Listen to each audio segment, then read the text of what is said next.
Bonjour à tous, je vous remercie de m'avoir invité pour faire cette présentation. C'est une présentation qui a effectivement pour utilité de vous présenter les différents dispositifs d'aide qui existent aujourd'hui, la manière dont ils vont s'articuler et également la manière dont vous allez pouvoir, les démarches que vous avez besoin de faire. Donc nous avons une première série d'aides qui est autour de ce qu'on appelle le guichet gaz-électricité. Il a été mis en place début juillet dernier. C'est une aide guichet, c'est-à-dire que c'est une aide où on a besoin, l'entreprise doit déposer un dossier sur impôts.gouv avec des pièces justificatives et un certain nombre de choses à faire. Et ça, on étudiera exactement comment on dépose un dossier d'aide guichet dans une séquence spécifique. Il y a d'autres aides qui ont été mises en place à compter de 2023. Ce sont des aides qui sont un peu différentes, ce ne sont pas des aides guichet, au sens où on est sur des aides qui sont plutôt des aides qui vont s'appliquer directement sur la facture. Ça veut dire que c'est le fournisseur qui va appliquer ces aides et ça veut dire qu'il va y avoir parfois des démarches à faire auprès des fournisseurs pour qu'ils appliquent la bonne aide.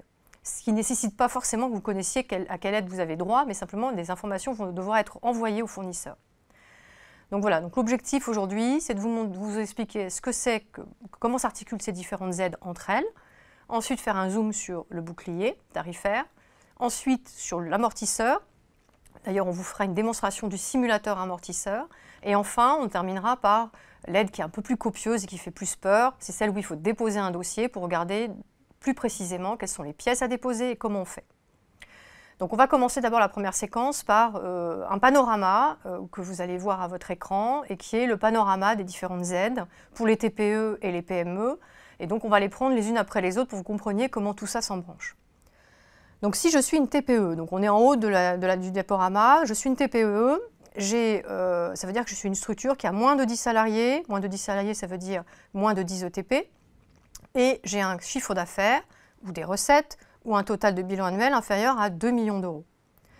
Ensuite, il y a deux branches, ça dépend de la puissance de votre compteur. Alors on ne vous demande pas de connaître la puissance de votre compteur, simplement c'est pour vous expliquer qu'on ne va pas appliquer exactement le même dispositif sur les factures, enfin le fournisseur ne va pas appliquer exactement la même chose en fonction de votre situation au regard de votre compteur.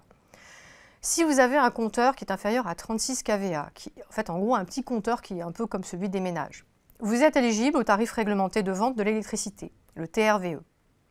Votre contrat est donc aligné sur des tarifs réglementés, c'est par exemple les tarifs bleus d'EDF ou les tarifs d'un autre fournisseur qui peuvent être indexés sur le TRVE.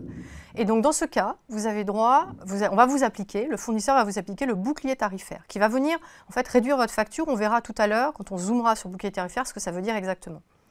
Vous n'avez, donc c'est le petit oui de la flèche, vous n'avez pas de démarche à faire parce que vous êtes déjà connu comme étant au TRVE et donc le bouclier tarifaire s'applique directement comme pour les ménages. Si jamais vous êtes dans cette configuration-là, mais que vous n'avez pas un tarif réglementé de vente d'électricité, parce que vous avez opté il y a quelques mois, il y a quelques années, pour un tarif offre de marché qui était peut-être plus avantageux à l'époque, vous vous retrouvez dans une situation, notamment ceux qui ont renégocié leur contrat au deuxième semestre 2022, où les factures sont intolérables. Donc un dispositif a été mis en place qu'on appelle garantie de prix, c'est-à-dire que le tarif, les fournisseurs se sont engagés dans ces cas-là, quand il y a eu renégociation de votre contrat au deuxième semestre 2022 et qu'on a abouti à des tarifs offre de marché qui étaient vraiment très conséquents, de faire en sorte qu'en 2023, vos tarifs n'excèdent pas 280 € par mégawattheure sur toute l'année en moyenne en 2023. On va y revenir tout à l'heure dessus, mais voilà les deux branches pour une TPE qui a une puissance de compteur inférieure ou égale à 36 kVA. Ensuite, vous avez une deuxième branche qui est, si vous êtes une TPE, avec une puissance au compteur supérieure, strictement supérieure à 36 kVA. Dans ce cas-là, vous voyez sur le schéma qui est indiqué devant vos écrans, il va falloir demander au fournisseur l'application de l'amortisseur électricité spécifique à la TPE. Donc on va revenir sur ce que c'est que l'amortisseur, mais vous voyez, ce n'est pas la même chose que le bouclier tarifaire, c'est ce qu'on appelle l'amortisseur, c'est une autre façon de calculer, qui n'est pas exactement pareil que le bouclier tarifaire. Mais comme vous êtes une TPE et si jamais vous avez renégocié votre contrat au deuxième semestre 2022, cet amortisseur sera un peu spécifique et en fait on va appliquer sur cet amortisseur-là, on va appliquer les fameux 280 € maximum par mégawattheure. Donc je suis une TPE, finalement quel que soit mon compteur, on va m'appliquer soit le bouclier tarifaire, soit on va m'appliquer la garantie de prix sur l'offre de marché que vous aviez négociée, soit on va vous appliquer l'amortisseur avec un plafond à 280 €. Si vous êtes une PME, c'est quoi une PME? Une PME, c'est une entreprise ou une entité qui, en fait, a moins de 250 salariés, ça veut dire moins de 250 ETP, qui a un chiffre d'affaires inférieur à 50 millions d'euros ou un bilan inférieur à 43 millions d'euros. Dans ce cas-là, les TPE, elles ont droit à l'amortisseur électricité. C'est quasiment c'est le même, hein, c'est le même calcul que celui des TPE supérieurs à 36 kVA, sauf que les PME, en tout cas à ce stade, il n'y a pas de plafond de 280 € à ne pas dépasser. Il n'y a pas eu cet engagement-là côté fournisseur et pour l'instant, c'est que l'amortisseur. Mais ce qui est déjà qui est assez réducteur des factures, on y verra tout à l'heure.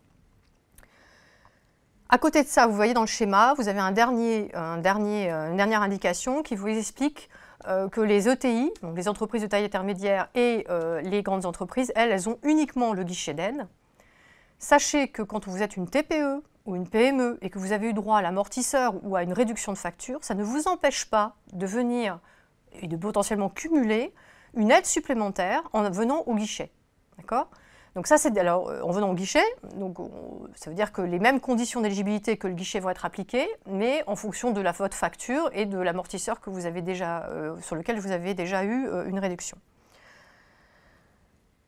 Le guichet d'aide d'électricité, on le verra en détail tout à l'heure. Tout ce que je vous indique là, ce sont des choses qui vont être documentées et écrites et réglementées dans des textes. Aujourd'hui, il n'y a pas encore les textes. Mais c'est effectivement la cible qui est poursuivie de manière à permettre aux entreprises de bénéficier de réductions directement sur leur facture et d'éventuellement cumuler, s'agissant des TPE-PME, avec le guichet gaz-électricité.